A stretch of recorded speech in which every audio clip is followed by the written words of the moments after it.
창세기 47장 27절로 31절 제가 읽겠습니다. 이스라엘 족속이 애굽 고센 땅에 거주하며 거기서 생업을 얻어 생육하고 번성하였더라. 야곱이 애굽 땅에 17년을 거주하였으니 그의 나이가 147세라. 이스라엘이 죽을 날이 가까우매 그의 아들 요셉을 불러 그에게 이르되 이제 내가 네게 은혜를 입었거든 청하노니 내 손을 내 허벅지 아래에 놓고 인애와 성실함으로 내게 행하여 애굽에 나를 장사하지 아니하도록 하라. 내가 조상들과 함께 눕거든 너는 나를 애굽에서 메어다가 조상의 묘지에 장사하라. 요셉이 이르되 내가 아버지의 말씀대로 행하리이다. 야곱이 또 이르되 내게 맹세하라 하매 그가 맹세하니 이스라엘이 침상머리에서 하나님께 경배하니라. 아멘. 우리 서로 인사 나누겠습니다. 보고 싶었습니다. 새로운 얼굴들 우리 민별이 민우 왔습니다. 반갑습니다. 우리는 한 가족입니다. 여러분 제가 우리 민별이 민우 교회에 나와서 예배드린 지 얼마나 됐죠? 상당히 됐죠? 지난달에 잠깐 있었지 한번. 여러분 민별이 민우 보니까 세월이 얼마나 빠른지 아시지 않겠습니까?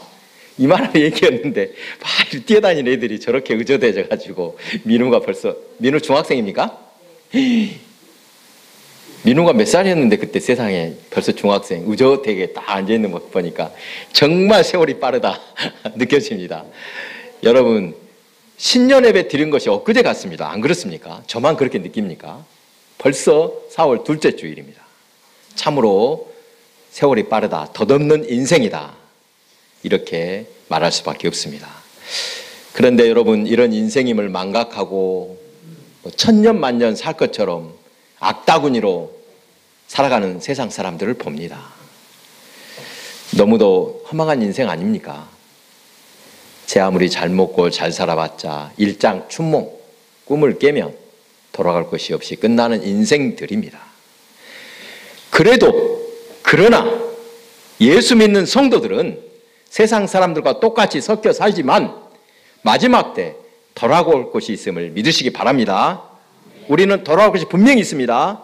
이 땅에는 영원한 고향이 없으니 진짜 고향, 본향을 바라보며 살아야 하는 것입니다. 세상에서는 나그네이지만 성도들은 본향을 향해 가는 나그네입니다. 여러분 어디 여행 갔을 때는 한번 생각해 보시기 바랍니다. 잠깐 하룻밤을 보낼 호텔에 들어갔더니 그것이 좋거나 굳거나 크게 신경 쓰이지 않습니다. 그렇죠? 왜 그렇습니까? 잠시 머물다가 떠날 것이라고 여기니까 크게 마음을 쓰지 않습니다. 인생이 무엇인지 이러한 인생 무상을 알고 사는 것이 지혜로운 인생일 것입니다. 오늘 본문에 야곱의 이야기가 나옵니다. 창세기 등장인물 중에 야곱만큼 한마디로 굴곡진 인생이 또 있을까 싶습니다. 여러분 야곱이 누군지 잘 아시죠? 태어날 때부터 그는 어떤 인생이 펼쳐질지 보여주는 듯이 쌍둥이 형 예서의 발꿈치를 잡고 나왔습니다. 진짜인지 모르겠습니다만 얼마나 어떤 사람인지 알 수 있죠. 나올 때부터 먼저 나가려고 형의 발꿈치를 확 잡아당겼다. 또 형 예서에게 팥죽 한 그릇으로 장조건을 샀습니다. 형을 속인 것이죠. 또 아버지를 속여서 장자의 축복을 가로챘습니다. 그런 일로 형에게 미움을 받고 두려워하여 고향집을 떠나야 했습니다. 고향을 떠난 야곱은 외삼촌 라반의 집에서 일꾼 노릇을 합니다. 그렇게 일꾼 노릇을 해서 두 아내를 얻었는데 그 아내를 얻는 과정도 평탄치가 않았습니다. 무슨 일이 있었습니까? 외삼촌이 속여서 신부를 바꿔가지고 그런 일도 당했습니다. 세월이 많이 흘러 가나안으로 돌아와서 살 때 그의 노년에 큰 흉년을 만났습니다. 가나안만이 아니라 그 일대가 7년 풍년 후 찾아온 7년의 극심한 흉년으로 온 땅에 양식이 떨어졌습니다. 창세기에는 요셉의 입을 통해 바로 그때를 대비해서 하나님은 요셉을 애굽의 총리로 세우셨다라고 말씀하셨습니다. 요셉이 누구입니까? 요셉 잘 아시죠? 야곱이 가장 사랑하는 아들, 편애하는 아들이었습니다. 그런 요셉을 형들이 시기하여 여러분을 어떻게 골탕을 먹일까, 죽일까 하다가 애굽의 상인들에게 팔아버렸습니다. 그렇게 팔려간 요셉, 하루아침에 귀염을 독차지하던 그런 아들에서 이제 노예의 신분이 되어서 고생을 시작하였습니다. 온갖 어려움을 다 겪고 오해도 당하고 억울하게 감옥살이도 하면서도 믿음으로 잘 이겨내고 끝내 하나님의 도우심으로 애굽의 총리가 되었습니다. 그러던 어느 날 원수는 애나무 다리에서 만납니까? 양식을 구하러 내려온 형들을 만나게 됩니다. 이제 형들은 죽었다고 생각했습니다. 그런 형들을 만날 때 요셉은 이렇게 말합니다. 창세기 45장 5절입니다. 당신들이 나를 이곳에 팔았다고 해서 근심하지 마소서, 한탄하지 마소서. 하나님이 생명을 구원하시려고 나를 당신들보다 먼저 보냈나이다. 아멘. 아주 보복 좀 해줘야 되겠다. 이제 형님들 이제 죽었다 이렇게 생각한 것이 아니라 이것도 다 하나님의 뜻이 있어서 보낸 것 아니오. 걱정 마시오. 내가 보복하지 않겠소. 이런 말입니다. 참으로 놀라운 고백입니다. 자신을 노예로 팔아넘긴 형들에게 복수하는 것이 아니라 그것도 다 하나님의 뜻이다. 이렇게 이루어 주었습니다. 요셉이 총리로 있으니까 이제 야곱의 온 식구가 애굽으로 이제 이주하게 되었습니다. 그리고 또 야곱은 정말로 꿈 같은 일을 겪습니다. 죽은 줄만 알았던 요셉을 만나게 됩니다. 그것도 이렇게 잘 성장한 요셉. 그런 요셉 덕에 야곱의 집은 고센 땅에 자리를 잡고 편안하게 살게 되었습니다. 이 창세기 몇 장입니까? 47장 앞에 보면 야곱이 애굽 왕 바로를 만나서 인사하는 장면이 나옵니다. 야곱이 바로에게 이렇게 말합니다. 내 나그네 길의 세월이 130년이니이다. 내 나이가 얼마 못 되니 우리 조상의 나그네 길의 연조에 미치지 못하나 험악한 세월을 보내었나이다. 이 짧은 이 한마디에 깊은 회한이 담겨 있습니다. 지나온 길을 돌아보니 정말 아득하다라는 고백입니다. 그렇게 험한 인생을 살다 이제 147세 자신의 인생이 다 된 것을 알고 요셉을 불러 유언을 하려고 하는 내용이 바로 본문의 이야기입니다. 믿음의 선조들 중 야곱만큼 수고로운 인생을 산 사람이 없을 것입니다. 아브라함과 이삭도 가나안에서 몸붙일 것 없는 이 나그네 인생이었지만 야곱은 그 조상들의 비교할 수 없을 정도로 험악한 세월을 살았습니다. 아까 야곱의 이름이 뭐라고 그랬습니까? 야곱의 뜻이 뭐라고 했습니까? 이름의 뜻. 발 뒤꿈치를 잡는 자, 또 걸려 넘어뜨리는 자, 속이는 자, 또 뒤에서 쫓는 자, 이런 뜻인데 별로 좋은 뜻이 아닙니다. 야곱은 이름대로 인생을 살았던 것 같습니다. 사람은 고생을 해봐야 인생의 깊은 맛을 안다고 합니다. 그러죠. 온갖 고난을 겪으며 인간은 성숙하고 생각도 깊어집니다.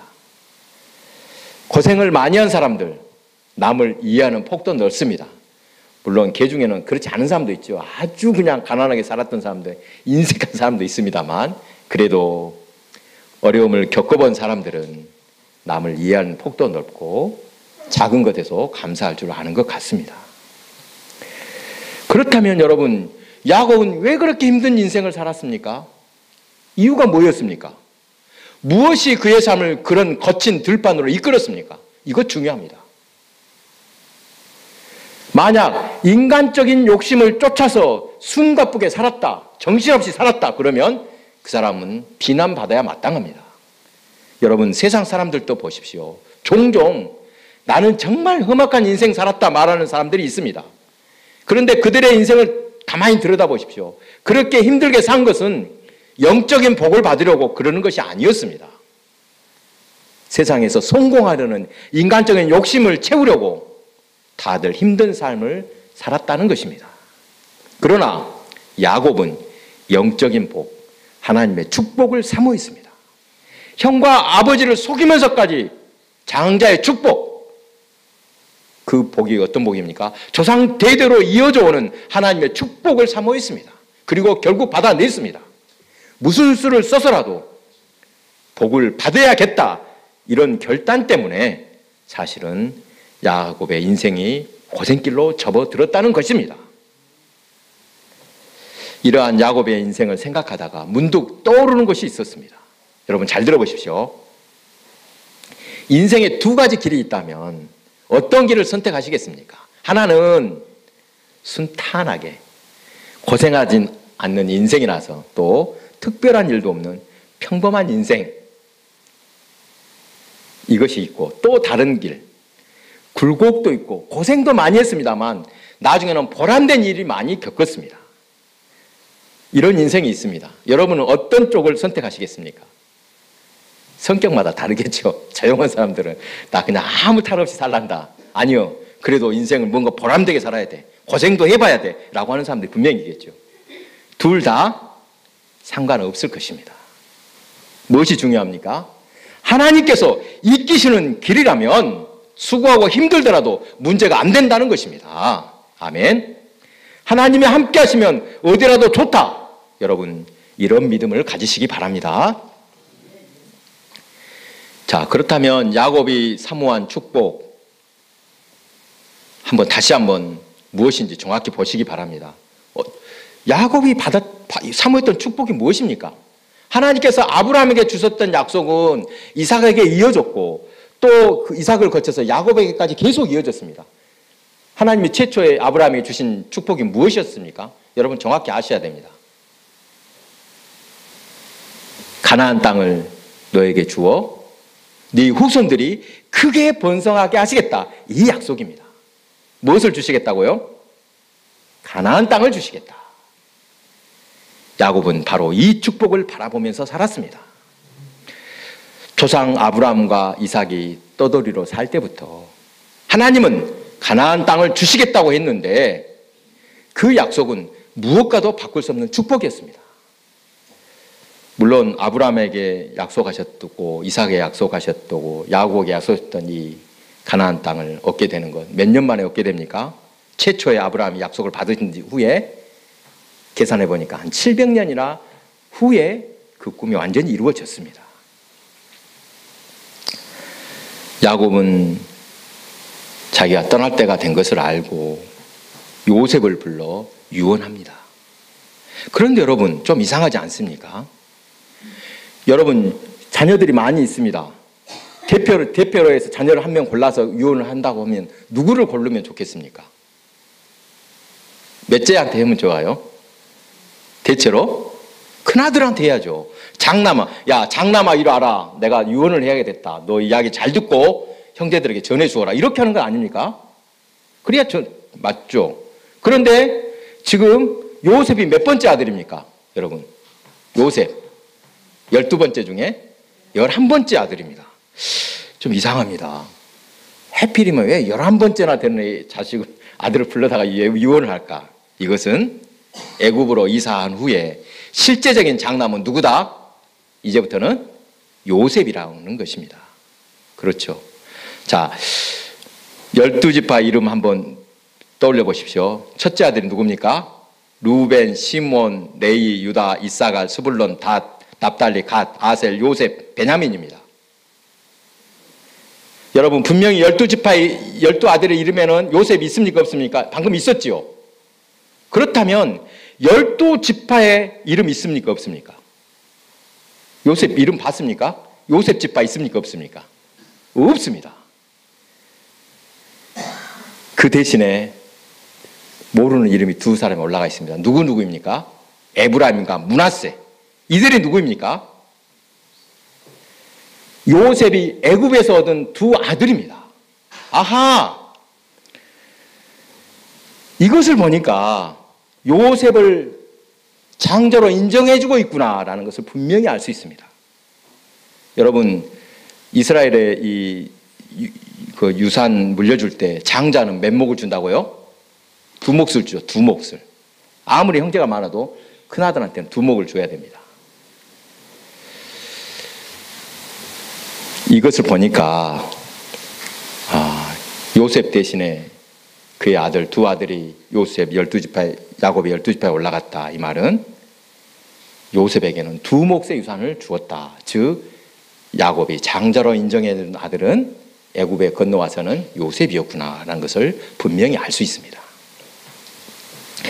여러분 혹시 이 죽음 체험관 들어보셨습니까? 다녀오신 분 혹시 있을까요? 어느 교회에서 이런 프로그램을 진행했다고 합니다. 지금도 하는지 모르겠습니다. 참여한 사람들 이야기를 들어보니까 가면 먼저 유서를 쓰라고 한답니다. 자, 종이를 딱 주면서 당신 마지막이라고 생각하고 유서를 남기십시오. 글을 딱 씁니다. 그리고 수의를 딱 갈아입습니다. 그리고 관 속에 들어가서 진짜 관에 딱 죽은 사람처럼 관에 들어가고 뚜껑도 살짝 덮어준다고 합니다. 그곳에 다녀온 어느 목사님이 이야기하는데 관 속에 딱 들어 누우니까 자기도 모르게 뜨거운 눈물이 나더랍니다.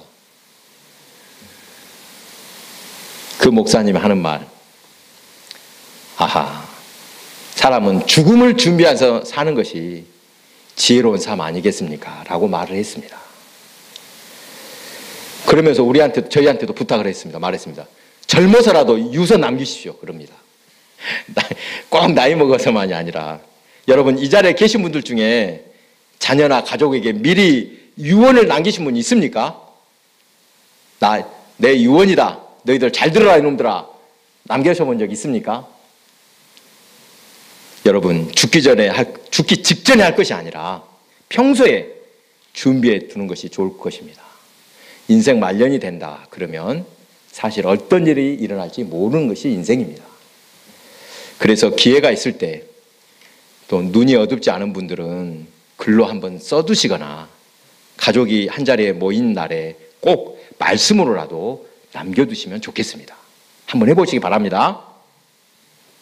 야곱은 자신이 죽거든 애굽에 묻지 말고 가나안에 있는 선산에 묻어달라고 말합니다. 그것이 어떤 것입니까? 그 선산, 조상 아브라함이 가나안에서 맨 처음으로 땅을 사서 장지로 삼은 것입니다. 땅을 한 평을 맨 처음 가나안 땅을 약속의 말씀대로 땅을 차지했는데 그 땅을 무슨 용도로 샀다고요? 장사 지낼 장지로 샀다는 것입니다. 그런데 여러분 이 애굽에서 가나안 땅까지 거리가 가깝습니까? 매우 먼 곳입니다. 그런데도 왜 야곱은 그렇게 유언을 합니까? 그냥 가까운 데 아무 데나 묻어놓지 뭐하러 그렇게 멀리까지 매다가 나를 끝까지 장사해라. 하나님의 약속을 잊지 말라는 것입니다. 이스라엘 백성은 반드시 돌아올 것이 있다는 것입니다. 지금 애굽에 살고 있지만 이스라엘 백성이 영원히 바라볼 곳은 애굽이 아니라 가나안 땅, 가나안 땅인 것을, 약속의 땅인 것을 분명히 일러주는 것입니다. 여러분 요셉이 어떻게 합니까? 아버지 야곱의 유언대로 그대로 하겠다고 맹세했습니다. 그리고 또 분명하게 했습니다. 여러분 창세기 50장에 보면 그 야곱의 장래 이야기도 자세히 나옵니다. 효도는 부모님 말씀대로 순종하며 부모님이 가르친 대로 잘 행하는 것이 효도입니다. 자, 효자 신자도 있다고 합니다. 효자 신자. 어떤 신자가 효자 신자겠습니까? 하나님의 말씀대로 사는 신자가 효자입니다. 본문에서 또 눈에 띄는 구절이 있습니다. 31절 뒷부분에 보니까 이스라엘이 침상머리에서 하나님께 경배하니라. 야곱의 이름이 이스라엘이죠. 야곱은 거동이 불편한 마지막 순간까지 하나님을 경배하며 예배하는 모습을 보여주었습니다. 야곱은 그렇게 하나님을 끝까지 경배하며 지금까지 인도해 주신 하나님께 감사하고 또 그의 후손들을 부탁했을 것입니다. 후손들이 하나님께서 주신 약속을 잊지 않기를 간절히 기도했을 것입니다. 이 신앙은 요셉에게 그대로 이어집니다. 창세기 50장 22절에서 25절을 보면 요셉도 똑같이 말합니다. 나중에 이스라엘 백성들이 반드시 애굽에 나갈 것이다. 그때 나의 해골을 메고 나가라. 이것을 맹세하라고 시켰습니다. 가나안 땅을 주시겠다고 하신 하나님의 약속을 믿는 신앙, 요셉에게 이어져서 요셉의 인생을 이끌었던 것이 바로 하나님의 약속이었다는 것입니다. 기독교는 약속의 종교라고 합니다. 우리에게도 약속하신 천국이 있습니다. 이 땅에서 나그네 생활을 하는 인생들이지만 우리 자신은 물론 후손들에게도 그 세계를 바라보도록 해야 합니다. 찬송가 291장 후렴에 여러분 이 찬송 아시죠? 며칠 후 요단강 건너가 만나리, 이런 구절이 있습니다. 이 말은 무슨 말입니까? 얼마 있다가 함께 천국에서 만나자, 이 뜻입니다. 출애굽한 이스라엘 백성들은 가나안에 들어갈 때 어디를 건너서 건너갔습니까? 요단강을 건너서 들어갔습니다. 요단강을 건너면 가나안 땅이라는 말입니다. 그러니까 요단강을 건너 들어간 가나안은 곧 천국을 의미합니다. 애굽이 아무리 풍요롭고 살기 좋은 곳이라도 영원히 그것에 눌러 살 수는 없습니다. 아무리 좋은 세상이라도 이 땅은 영원한 고향이 아닙니다. 성도의 삶은 본향 천국을 향해 가는 나그네 인생임을 잊지 말아야 합니다. 본문에서 야곱의 유언이 바로 이것을 말씀합니다. 야곱이 147년의 험악한 인생을 살고서 깨달은 것, 이 세상은, 애굽은 아무리 풍요롭고 편한 곳일지라도 하나님의 약속, 하나님의 축복을 따라 살 때만 의미가 있는 인생이구나, 이것 아니겠습니까? 이 말씀을 지금 우리에게 적용해 봅니다. 제가 이렇게 딱 한 줄로 이렇게 만들어 봤습니다. 이 땅에서 나그네의 길을 걷는 성도들이요, 허망한 세상을 의지하지도 말고 집착하지도 말고 오직 천국을 소망하며 삽시다. 아멘. 사랑하는 교회 여러분, 계속해서 오후 예배 시간에 출애굽기를 강의하고 있는데 계속 강조한 것, 애굽은 무엇을 상징한다? 죄악된 세상을 상징한다 했습니다. 그래서 성경을 자세히 읽어보면 애굽으로 가는 것을 올라간다고 합니까? 내려간다고 합니까? 애굽에 내려간다고 표현합니다. 겉은 화려하지만 그 속은 죄악으로 가득한 세상이 애굽이라는 것입니다. 야곱이 자신을 가나안의 선산에 묻어달라고 유언한 것은 후손들이 언젠가는 그곳으로 돌아가야 한다, 이것을 잊지 말라, 이것을 말해준다고 했습니다. 지금 당장은 아니지만 그런 날이 이를 것임을 알고 있었습니다. 자나깨나 가나안을 바라보고 살았던 것입니다. 그는 하나님께서 주신 약속을 늘 기억하고 있었기 때문에 바로 그 신앙을 끝까지 지킬 수 있었습니다. 어제 제 동기 목사님이 카톡에 부고를 냈습니다. 보니까 자기 아버지가 돌아가셨다고 부고장을 보냈습니다. 제주도에서 목회하고 있는데 자주 만나지는 못해도 종종 연락을 하며 지내는 사이입니다. 저는 개인적으로 그 목사님을 아주 각별하게 생각하고 있습니다. 좀 은혜를 입었다고 생각합니다. 제가 신세를 한번 크게 졌습니다. 목회 현장을 떠나서 좀 힘들게 지낼 때가 있었습니다. 몇 년 좀 잠깐 쉬었습니다. 그때 추자도 교회를 소개해 준 이가 바로 그 목사님입니다. 그런데 그 교회당, 어제 돌아가신 그의 아버지 장로님이 자기 사비를 털어서 건축했던 교회당입니다. 조금만 소개를 하자면 한창 이 제주도에 개발 바람이 옛날에 불었다 합니다. 몇 년, 80년도가 언젠가. 그래서 자기들 감귤 밭을 이제 좀 팔았나 봅니다. 목돈을 만들었습니다. 그래가지고 땅을 사거나 하지 않고 추자도에 들어가서 버스 운수 사업을 했다고 합니다. 그렇게 운수 사업을 하면서 모은 돈으로 무엇을 했냐? 바로 교회당을 건축했다고 합니다. 한마디로 그 장로님의 전 재산을 바쳐서 교회당을 건축했다고 할 수 있습니다. 이 장로님은 제주도에서 아주 신망이 높은 분입니다. 이름 대면 다 압니다. 웬만한 성도들은 누구누구 장로님 하면 아 그분 하고 다 압니다. 또 마침 또 제 선친과도 동갑이셨습니다. 작년인가 들어보니까 이제 암 투병하고 계시다는 이야기를 저도 들었습니다. 한 2년 정도 된 것 같습니다. 그런데 참으로 감사한 것은 최근 몇 달 동안 뭐 이런 일도 있다냐, 전혀 통증이 없었답니다. 막 사방으로 다 전이가 됐습니다. 위암부터 시작한 걸로 알고 있는데 여기저기 전이가 됐는데, 암 환자들 되게 어떻습니까? 마지막에 보면 고통스러운 모습을 잘 아니까 가족들이 걱정을 했습니다. 그런데 신기할 정도로 통증이 하나도 없다고 합니다. 제주도 이 대학병원에서 돌아가셨는데 아주 편하게 편안히 주무시면서 조용히 돌아가셨다고 합니다. 참으로 평화롭게 부르심을 받았습니다.